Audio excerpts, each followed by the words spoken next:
You have, as a group, that you, me, DOS people are under assault in this country and have been for generations. Once you really let that sink down into your skin, I think then we're in a place where we have the temperament and the data to really move this country towards a solution. Instead of believing that we can do it by ourselves. Because the truth of the matter is, going back to the Homestead Act, going to the New Deal, white people didn't do it for themselves. So how are we going to do it for ourselves? Okay. Right. If you didn't do it for yourself, you can't ask me to do it for myself. The white ethnics and the immigrants who came here from other countries, they were catapulted to the middle class by the New Deal. That was government action. Yep. And government has to take action now. And that's what we should be moving in the direction of. Anybody who tells you that we don't need politics is somebody who doesn't understand America. And that's what I really have no time for. Thank you. Ask the streets. Ask the streets. Ask the streets. I like that one.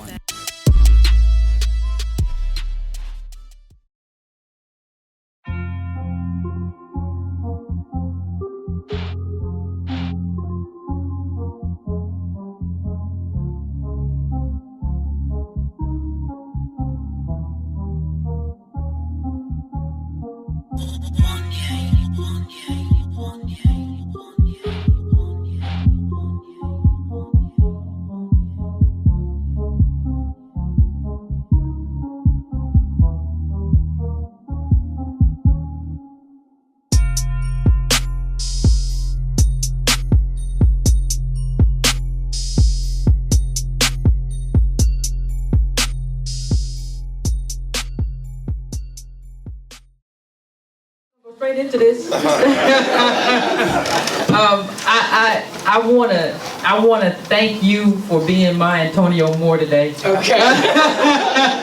Because normally he's the one who has the data for me. So I appreciate that. So I was gonna go into a lot of data. I don't even know why I decide to actually write speeches anymore or bullet points, because whenever somebody starts talking, I throw everything away. So I want to start with an analogy that you used about the Monopoly game. And the Monopoly game is very important, because you said something about you get to just kind of throw away the rules, or change the rules, or create the rules in such a way that they benefit you. I would actually take it a step further. And I would actually say, what happens, and this is what I talk about when I talk about the Do for Self group. What happens if everybody else is playing Monopoly? So you got Carnegie playing Monopoly, you got Rockefeller playing Monopoly, you got all the barons of industry playing Monopoly. What happens if not only you're not allowed to compete and play Monopoly, what happens if they take your Monopoly pieces off the board? What happens if your Monopoly pieces become the pieces that they use to win at the game? So it's almost, even when we talk about the race analogy, we're running a race and we were just last and they got a head start. And we have to remember that that's really not the case. The case is that we were the shoes that they used to run the race and win the race and get a head start. And now we're at a place where white people have used those shoes up and they got new shoes. And they never made us into anything. So you use us to create the wealth that you have. You use us to do what you do, and now we're being boxed out. And so when you ask me, well, how are we being boxed out? Did anybody listen to Antonio Moore's show last night? Those of you who heard that last night, and I had to switch it up because I have to bring that into what we're saying. One of the things that happened, there was a study, and he had the author of the study there. But the author of the study did for males and females four different categories. 4 different categories of black kid, and the kind of black kid the college admissions wants. Now we've already heard Dr. Sandy Darity of Duke, talk about the docile African student. We've already heard that, right? Or they taking it up a notch. So they want the kid, but they don't want that kind of black kid. So they're going to put the black kid who they respond to in a preferable way and are encouraging to in terms of being an admissions officer. They got 4 categories. First of all, we want the raceless kid. We want the raceless black kid. We want the kid who really doesn't talk about race, and they're in the band and they do stuff, but race isn't a part of what they really do. Race isn't a part of who they are. Then there's another category that we really want to deal with. That's the nondescript kid. We have the environmentalist, the black environmentalist kid. Well, you can put your boy Van Jones in that category. I'm not going to have no real conversation with you about race and the impediments of race and racism. I'm not going to have no full-throated, full-fangs out conversation with you about white people and what white people need to do and how white people need to act and behave and how white people need to give up whiteness. If you want me to give up blackness and what blackness has been made to be in my life. And the impediment that you built into my life, the failure that you built into my life, this is not something, America is not a project that just happened. America was created in such a way that we will be the bottom, because somebody has to be the bottom. Somebody has to have, this happened under Obama, the nuclear plant was in Columbus, Georgia, now the black people have cancer, all kind of grants to do that. Somebody has to eat that failure. And so when we have that kind of, the conversation that we're having, that's category 2. Category 2 is the environmentalists. I care about a whole lot of stuff. I care about a whole lot of stuff, but race ain't it. It could even be the intersectionalist gender person. I'm going to combine forces with white women and we're going to talk about ovaries and cancer, breast cancer, which I have no problem talking about that, but I'm not going to talk about race. I'm not going to talk about the thing that is most consequential in our lives. I recently did an interview with Champagne Sharks and they asked me, well, Yvette, do you think as DOS, American Descendants of Slaves, that our history begins with slavery? And these are good brothers. You know, one of them was of Haitian descent, and they were really good people. And I said, and they were really good black immigrant allies. And I said, well, yeah, I do. Full stop. Because the most consequential thing in my life and in the lives of American DOS is that we don't have a homeland. The most consequential thing in my life and in the lives of American DOS is that we were built to fail. We were chattel slaves. It's not colonization, it's not the same thing. We were chattel slaves. That lostness, that fight that we have, that Harriet Tubman had when she talks about leaving the plantation and having nowhere to go, no family. I don't know what my family is. My family's been sold. These people who enslaved me, they're not my family, they're not my home. Where do we go? And we have inherited that lostness. But you have on this thing, you have the environmentalist, the raceless environmentalist, number 2. That's what colleges want. So you go to number 3. Number 3 in terms of the categories that they want the kumbaya student. We should all just get together in harmony. Our racial politics, we have to watch white fragility, and I don't want to make you uncomfortable. And well, she's crying again. Becky cried again. I'm so sorry. That's the unity. We call that race relations, but that's not race politics.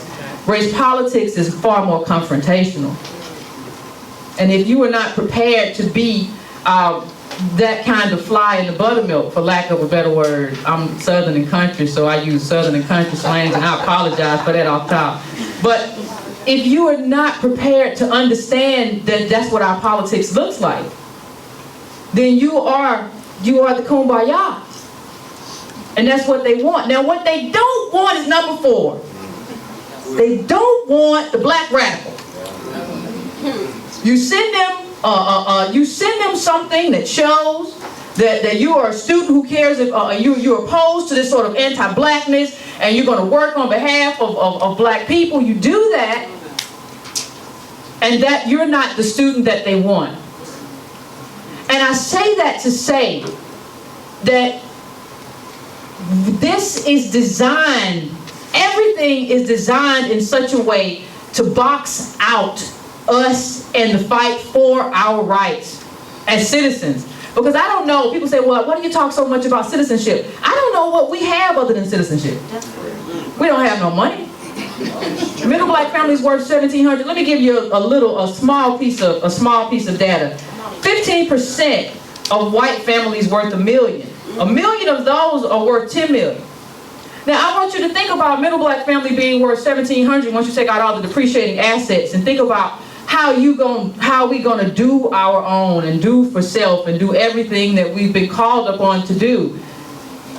And if you watch Breaking Brown, if you watch the show, we talk about how that was all Nixon. I mean, one of the most interesting things about the black business idea is that we tried it all before. We did it all before. And we were doing it very successfully. We were doing it very successfully until white mobs came in, took the saloon, and hung us from trees.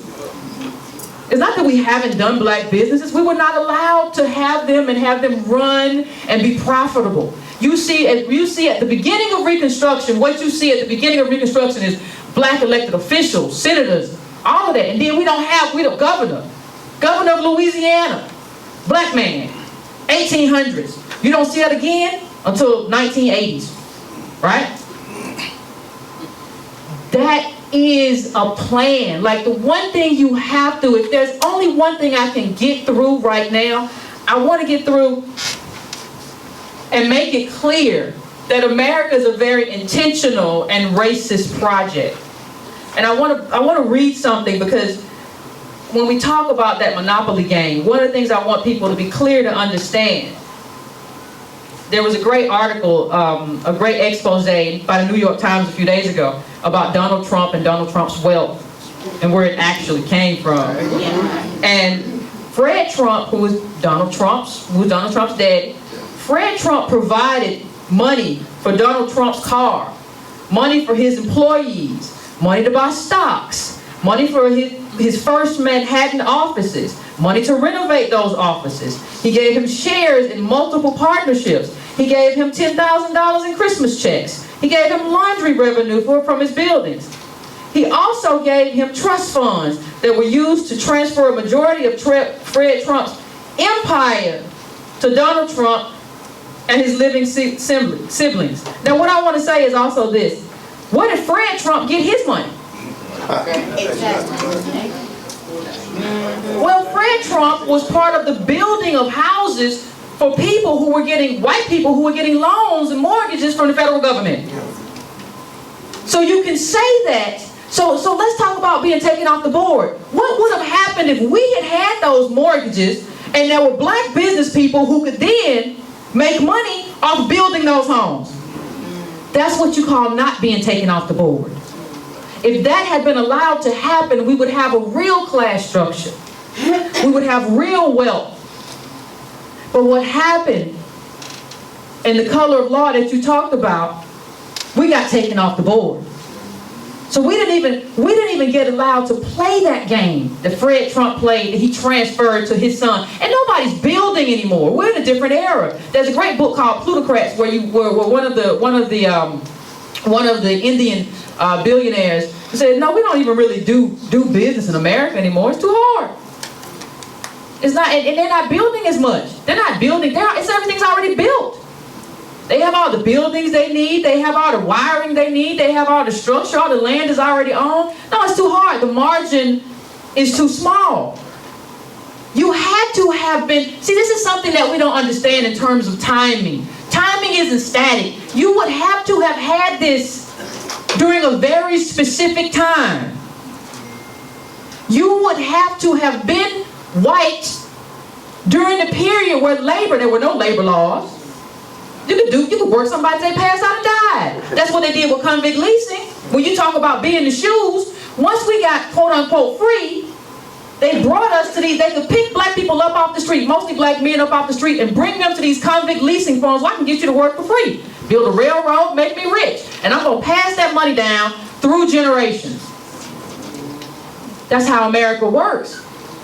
And so we're living where we have black people and black business people who are now saying, well, what we're going to do is build it up. We don't understand that nobody is making money off labor anymore. What it means when you hear Thomas Piketty talk about the height of income inequality. What he's saying is that money has gone up here. There has been a redistribution where the money's going up top. And up top is splitting away from the rest of America. So we're having two Americas. That's what income inequality means. It means that everything has been built and people aren't making money off labor anymore. People are making money off money. And if you don't have money to pass down, if you don't have money to use and get capital gains off, you don't have a play in this America. You don't have a move in this America. And so how can people who were taken off the board, it's not like we were on the board and we were fighting and we were building businesses and we just messed up. Somehow we just messed up. We had a bad bet and we invested it all in the same thing and we messed up. That's not what happened. So how can we be this group and say we don't believe in reparations? You took me off the board. If you read Ta-Nehisi Coates' The Case for Reparations, he talks about how we were worth more than all the railroad stock, everything. Black bodies, black labor, black free labor. You can't go back and do that. You can't go back and undo that. Either you were, during that period, white, during a very specific period. Read Malcolm Gladwell's The Tipping Point, where he talks about all the people who made huge amounts of money during a specific period was during a specific era. That's no coincidence. They were white at the right time, in the right place, doing the right thing. You think, when you look at the guy from Chipotle, money from daddy. Look at Zuckerberg, money from daddy.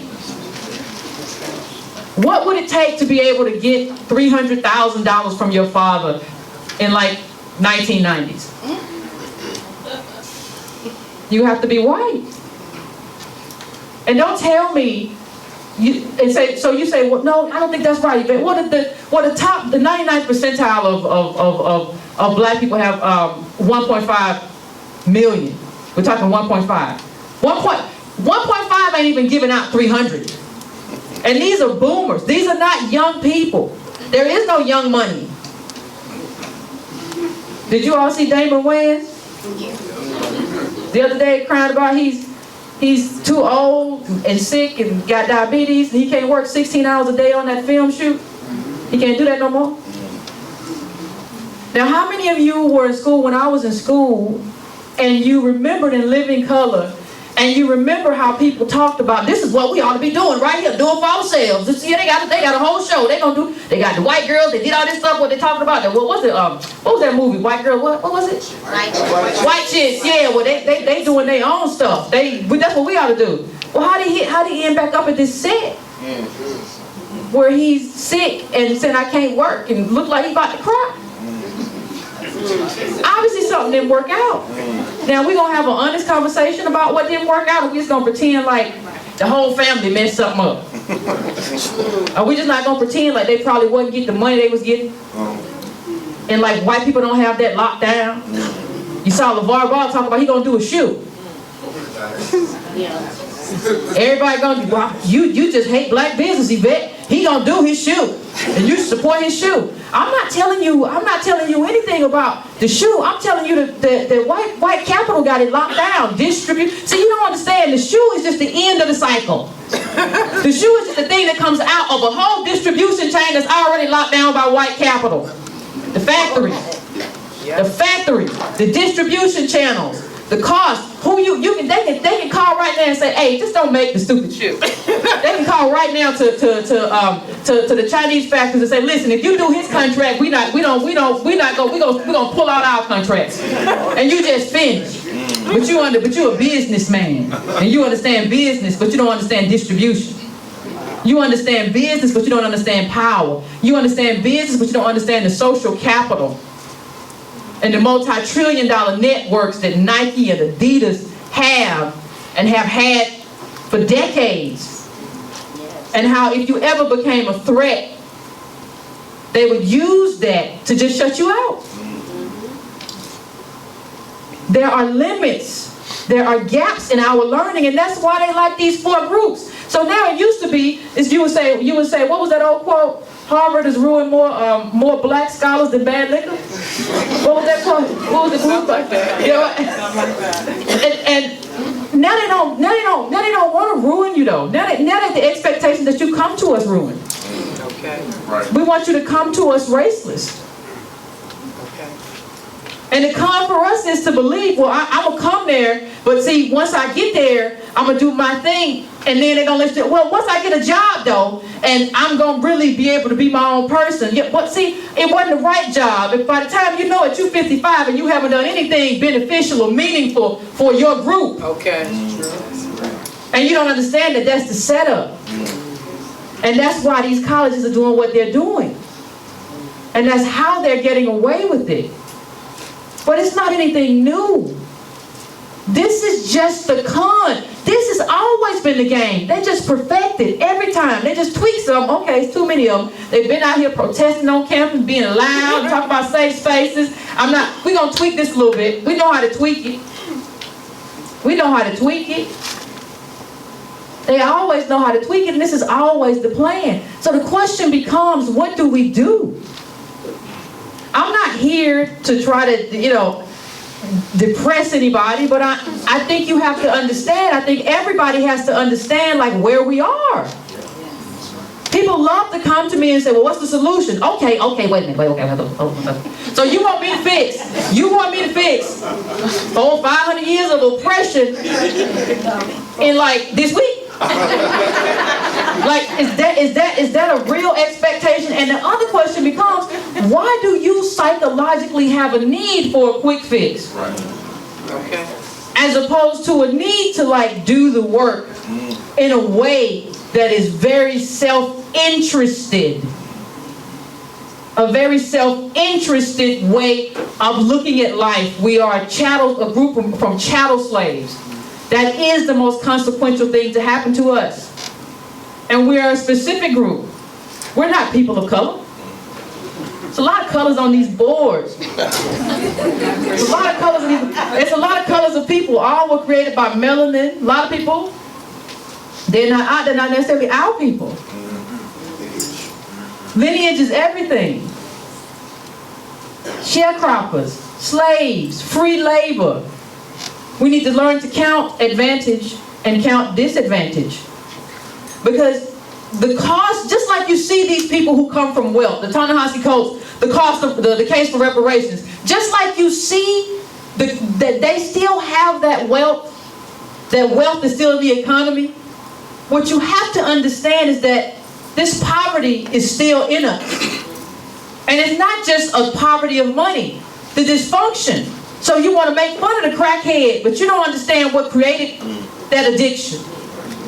You don't understand where it comes from. So we have people on TV. We have Issa Rae and other people talking about how ratchet, we just acting ratchet, we be too ratchet. But don't nobody want to talk about where the dysfunction that we have comes from. You have to tell both sides of the story. This is not something where a pathology of blackness, where there's just something wrong with people who have, and it's not about black bodies. It's a lot of Indian American bodies that are far blacker than me and most people in this room. But they're not considered black. Because it's not about melanin. It's not about melanin. It's about, we come from slaves. It's about lineage. It's because we are the designated bottom in this country. Somebody has to eat the failure in capitalism. They decide it's going to be us. And so when you talk to me about solutions, one of the things we have to talk about is this whole equality thing. Getting out in the streets talking about what I want is equality. Okay. I want to be equal. I want to be equal. I've earned, not individually. When I talk, I'm not talking individually. We have to stop talking individually. When I say that, I'm not talking individually. What I'm saying to you, when I speak about it, it's about what we have to do as a group. I cannot talk equality because in terms of what my people have done from sharecropping to slavery, in terms of all that, we have earned a positionality that is far above someone who just got here last week. And we're not the same just because we brown. So you just crossed the border, but we the same? And we get to have the same? We're supposed to have the same things? And my citizenship doesn't mean anything? I don't have a different justice claim? And I get shouted down when I say my justice claim is different? And I'm owed more? I'm not going to have equality. That's not what I'm not interested in having a sort of equality. I saw something on Twitter. Somebody said, well, today I'm a woman and I don't know whether to be a woman or be black. Well, I'm oppressed by my womanhood and by my blackness, and I just don't know what to do today. Well, I don't really... see, the thing is, wealth passes through households. It does not pass through breasts or vaginas. It passes through households. Household wealth. Wealth inherited over generations. There is no system set up where white men and black men are together sharing power and wealth. You just black. You just DOS. You're American DOS. That's who you are. And that is what you have inherited. And there's nothing that you can... So for you to say you're oppressed based on womanhood is just a misunderstanding of race in America. You're oppressed because nobody in your community has wealth. You're oppressed because we were never made whole. You know, it's this whole Me Too movement. Let's have an honest conversation for a little while. Let's just have an honest conversation. To and with white women. Let's just have an honest conversation. It's not white women that you don't have wealth.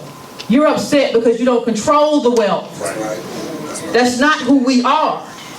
You're upset because there's wealth in your family, because the same person you talk about how awful white men are, but that's your husband, that's your daddy, that's your uncle, that's your brother, that's your cousin.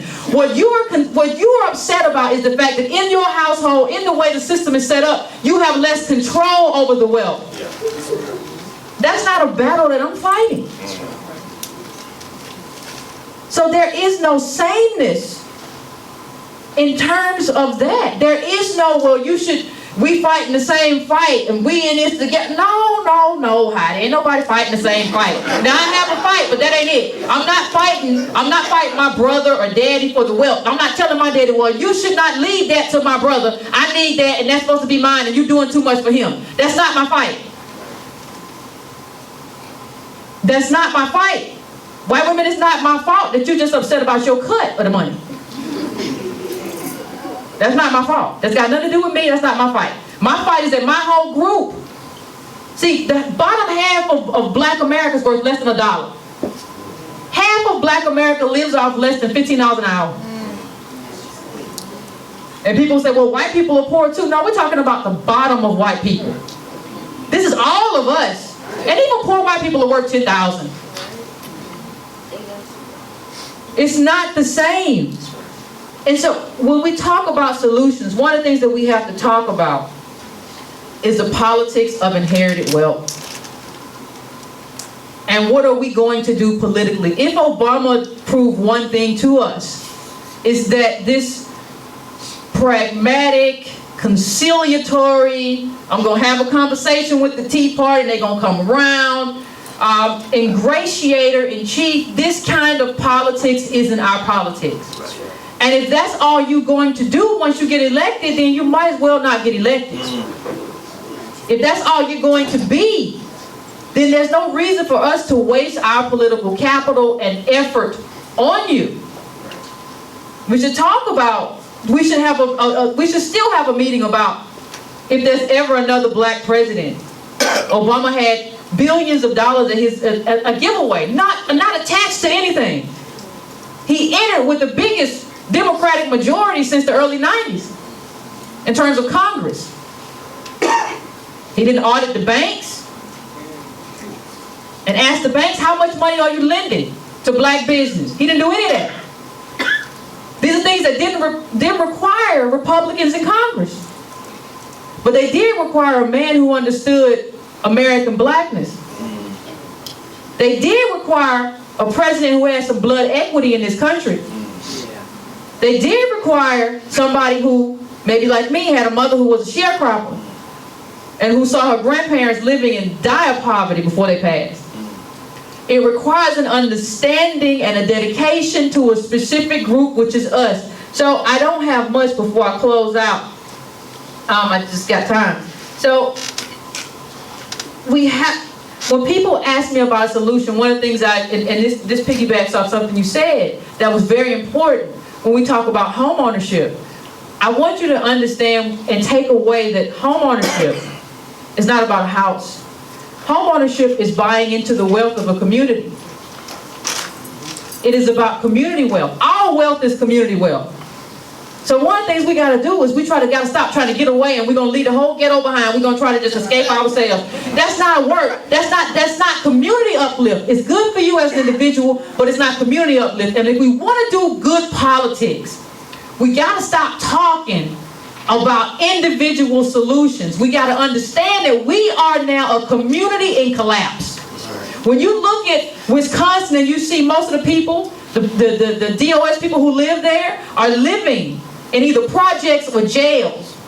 When you look at the 1 in 5 in Chicago, what we got, like not working, not in school. When you look at those numbers, those are not numbers to indicate an individual failure.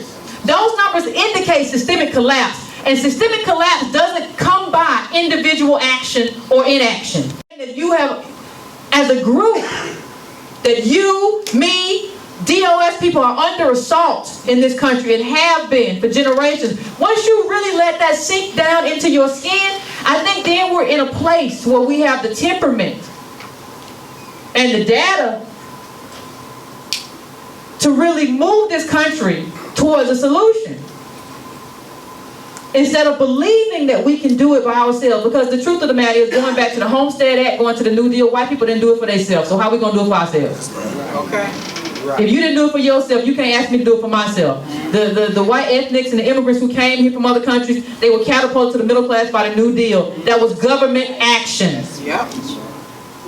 And government has to take action now. And that's what we should be moving in the direction of. Anybody who tells you that we don't need politics is somebody who doesn't understand America. And that's what I really have no time for. Thank you, family, for your time. I appreciate it.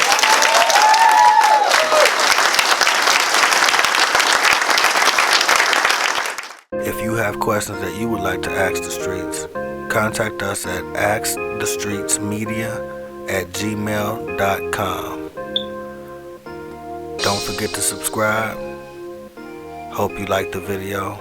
Thanks for watching.